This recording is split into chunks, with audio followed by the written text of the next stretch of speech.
All right, so rule number one is confidence is found in success. So you're probably gonna have to fake it till you make it. There's no way around it. I don't care what anyone tells you, you're probably gonna have to fake it to some degree. And believe it or not, some people will be fooled by this and you'll look confident.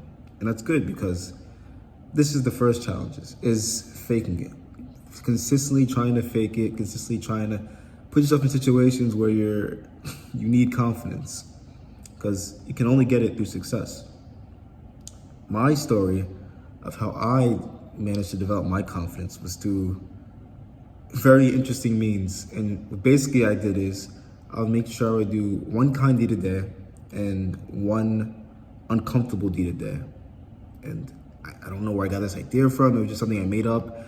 It was a time where I thought to myself, okay, I want to become more open. I want to become better at expressing myself. What are two ways I can sort of trick that into my day to where I get better at expressing myself, to where I get better at being more open and facing challenges, and for some reason it was, okay, I could do one good thing and I could do one uncomfortable thing, clearly. And somehow that led to cold approaching because I combined the two. Because you know how you give a compliment, you're doing a good thing and you're also doing an uncomfortable thing, and boom. With enough approaches, with enough situations, I got confidence. Now, and I definitely urge you to adopt this, by the way. If you take anything from this video, right away, before you listen to everything else, above everything else even, is adopt this challenge, trust me. Give it a, write down where your life is now. Write down the situations and the people you deal with, etc. And adopt this challenge, doing one kind deed a day, one uncomfortable thing a day. And truly be on it every single day. Even if the one kind thing is like giving a bum money or etc. And even if the one uncomfortable thing is, telling a girl what you think about her, or maybe talking to someone in a store that you're next to that you normally wouldn't talk to, but you kind of feel like you could say something to on a normal basis. Whether it's a pretty girl, whether it's an older woman, or maybe you just want to start a conversation. Ask someone how their day was. Genuinely, do it. In a month's time, write down in every little way you can, please, what's different. I guarantee your life changes. I guarantee you your life is at least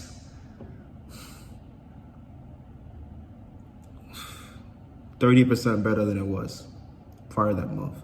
Just watch the people that come into your life, right? Now, one thing that helped me with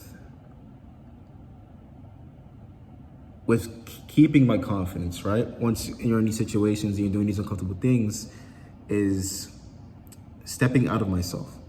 So one thing you have to understand right now is that you're different. Like, you're watching a video like this, whatever time you're watching it, you're taking your time to do so. There's no edits, there's no nothing. You're different, bro. I like you. You're different. You should be proud of yourself. One thing too many people do when they're engaged in situations, it's good to be in flow, but one thing you should do that immediately raises your spirits, that immediately keeps you on track and you don't get too lost or nervous or anxious, right? Is be proud of yourself. Step outside of yourself. If you told someone they were beautiful, if you started a conversation that you normally wouldn't on the bus or whatever, be proud.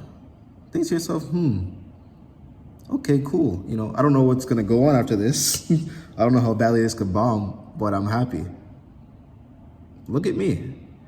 You should have those moments all the time where you're just like, well, look at me. I'm him. You should have those moments all the time. If you can do that with yourself, sort of passively, whenever you're in these moments, you're kind of anxious or you've jumped into something, because trust me, a lot of what I started this challenge for myself was just jumping in. It would be so sporadic when I told myself, okay, well, I feel uncomfortable with the thought of saying something to this person or this girl, let's be honest, but I want to. And I'm told, and the day is ending, it's time let's do it. So I'll just sporadically just do it. I know I'm gonna be home after this. I know I'm gonna be leaving school. When else am I gonna have this opportunity? Might as well do it right now. And boom, I'd be in a situation. And one thing that helped me is just reflecting on the fact that I'm doing it in general and being proud of myself, because people are not doing this. Believe it or not, people are not doing this. Most people are DMing people online with this whole catalog of a fake persona they have socially, digitally, I mean. Here you are in person, in the field, as they say. Be proud of yourself. Trust me, it helps out a lot. Now, after you've done this, at least, I want to say, if you're a hard nut to crack 10 times, in reality, for me, it was probably like a good, like true good approaches, true good situations, 5. You're gonna be pretty confident, trust me. You're gonna stay humble, but you're gonna be pretty confident. One thing you need to understand right now is when you tell yourself you are something, when you tell yourself you are strong, the world is gonna give you situations to prove how strong you are. When you tell yourself you're confident, the world's gonna give you situations to prove how confident you are. So you have to be ready. And one way to be ready is to constantly give yourself more situations. Don't slow down. I'm telling you, if you're gonna take this challenge on, you want to elevate it. It's like when you work out. When you first go to the gym, when you first start, this is a bad example. I already know off the bat because push-ups are still good, but you'll take push-ups for example. You start with push-ups and it's okay, but then you kind of want to elevate it and you start to add weights.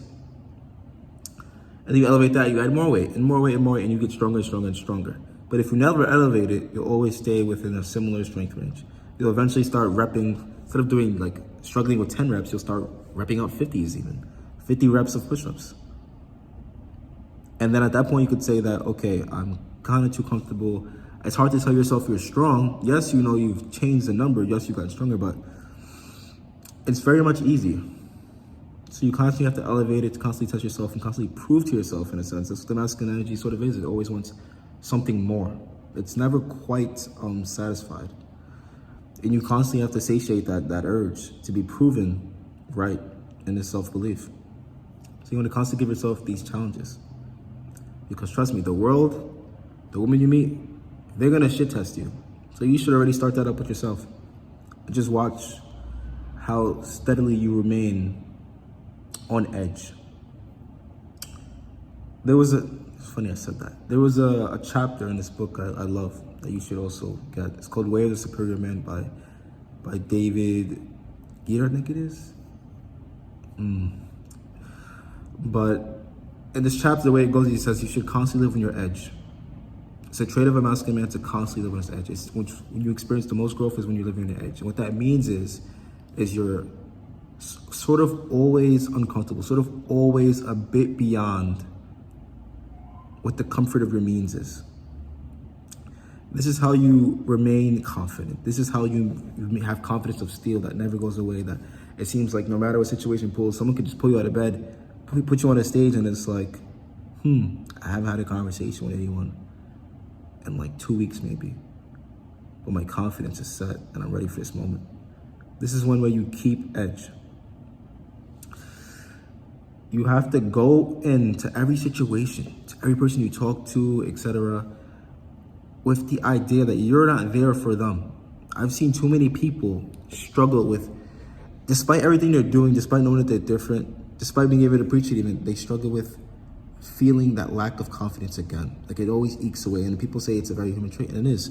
But one way I've found to always feel confident, to always sort of slap myself out of any bad mood or etc., is that I'm not there for them. I'm not there for this.